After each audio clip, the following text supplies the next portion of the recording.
ഇപ്പോൾ ഭയങ്കര ചൂട് സമയം അല്ലേ? വീട്ടിൽ പോലും ഇരിക്കാൻ വയ്യ. ഈ പത്തനംതിട്ട ജില്ലയിൽ ഏറ്റവും കൂടുതൽ ചൂട് ഇപ്പോൾ ഇവിടെയാണെന്ന് എനിക്ക് തോന്നുന്നത്. പെരയ്ക്കകത്തിരിക്കാൻ വയ്യ. പെരയ്ക്കകത്തിരുന്നാലും ഫാനിൻ്റെ കീഴെ ഇരുന്നാലും ഭയങ്കര ചൂടാണ്. ഫുള്ള് സ്പീഡിലിട്ടാലും ചൂടാണ്. അപ്പോൾ നമുക്കൊരു ഷാർജ ജ്യൂസ് ഉണ്ടാക്കിയാലോ? അപ്പോൾ ഇന്നൊരു ഷാർജ ജ്യൂസ് ഉണ്ടാക്കാനാണ് ഞാൻ. ഈ ചൂടൊക്കെ സമയമല്ല, അപ്പോൾ തണുപ്പൊക്കെ വൈകിട്ട് ചെല്ലട്ടെ, അതിന് വേണ്ടി ഒരു ഷാർജ ജ്യൂസ് ഉണ്ട്.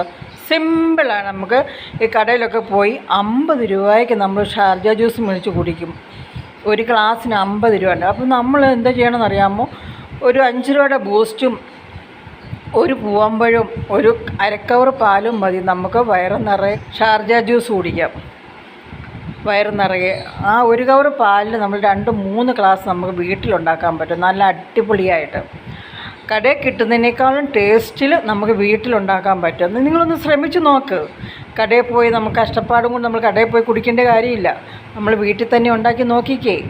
ഏത് കാര്യവും നമ്മുടെ വീട്ടിൽ നല്ലതായിട്ട് ഉണ്ടാക്കാൻ പറ്റും. നമുക്ക് മടിയാണെങ്കിൽ നടക്കത്തില്ല. നമ്മൾ ശ്രമിക്കാത്തതുകൊണ്ടാണ് ഇതൊന്നും മുന്നോട്ട് പോകാത്തത്. നമ്മൾ വീട്ടിൽ ശ്രമിച്ച് നോക്ക്. നമുക്ക് വേണമെന്ന് തോന്നുമ്പം നമ്മൾ ഉണ്ടാക്കിയിരിക്കും. അതല്ലേ ശരി? അപ്പം നിങ്ങൾ ശ്രമിച്ച് നോക്ക്. അടിപൊളി ഷാർജ ജ്യൂസ് ഞാൻ ഉണ്ടാക്കി കാണിക്കാം. ബാ, നമുക്കൊന്ന് ഉണ്ടാക്കാം. നമുക്ക് ഷേക്ക് ഉണ്ടാകാൻ വേണ്ടി കട്ട പാൽ അങ്ങോട്ട് ഇട്ട് ഒഴിച്ച് കൊടുക്കും കേട്ടോ. കട്ടയ്ക്കുണ്ട്.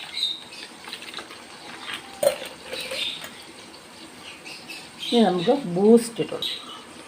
ബൂസ്റ്റാണ് 5 രൂപയുടെ ബൂസ്റ്റാണ് നമുക്ക് ഇന്നതിൽ ഇട്ട് കൊടുക്കും. മധുരം വേണ്ടിയവർക്ക് മധുരം ഇട്ട് കൊടുക്കാം. അല്ലാത്തവർക്ക് കുറച്ച് മധുരം ഇട്ട്, ഷുഗറൊക്കെ ഉള്ളവർ മധുരം കുറച്ചിട്ട് അടിച്ചാലും കുഴപ്പമൊന്നുമില്ല. ബൂസ്റ്റിൻ്റെ മധുരം ഉള്ളതുകൊണ്ട് കുറച്ച് പഞ്ചസാര ഇട്ട് കൊടുക്കാം. ഇനി നമുക്കൊരു പൂവമ്പഴം വേണ്ടി ഒരെണ്ണം മതി.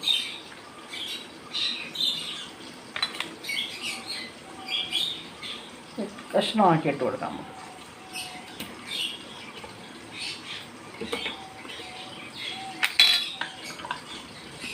ഇനി ശകലം ഏലക്കാപ്പൊടി ഇട്ട് കൊടുക്കണം. അപ്പോൾ നമ്മളിന്ന് അരച്ചുകൊണ്ട് വരാം. നമ്മുടെ ഷാർജ ജ്യൂസ് റെഡി ആയതുണ്ടോ? ഇതിനകത്ത് ഇനി നമുക്ക് വേണമെങ്കിൽ ഇച്ചിരി പറങ്ങാണ്ടിയോ ബദാം പരിപ്പോ ഒക്കെ വേണമെങ്കിൽ നമുക്കിതിനകത്ത് അരിഞ്ഞിട്ട് ഇടാം കേട്ടോ. അടിപൊളിയാണ്. അപ്പോൾ കണ്ടോ, പാല് നല്ല ഐസ് കട്ടയായിരിക്കും. പാലായിട്ട് ഒഴിച്ച് ഷേക്ക് ചെയ്യരുത്. തണുപ്പ് കിട്ടത്തില്ല, ടേസ്റ്റ് കിട്ടത്തില്ല. സൂപ്പറായിട്ടുണ്ട്. നിങ്ങളുടെ വീട്ടിലും ഇതൊക്കെ ഇങ്ങനെ ചെയ്യാമെങ്കിൽ നമുക്ക് കാശ് കൊടുത്ത് ഷേക്ക് കുടിക്കണ്ട. നമ്മുടെ വീട്ടിൽ തന്നെ ഉണ്ടാക്കാവുന്നേ ഉള്ളൂ.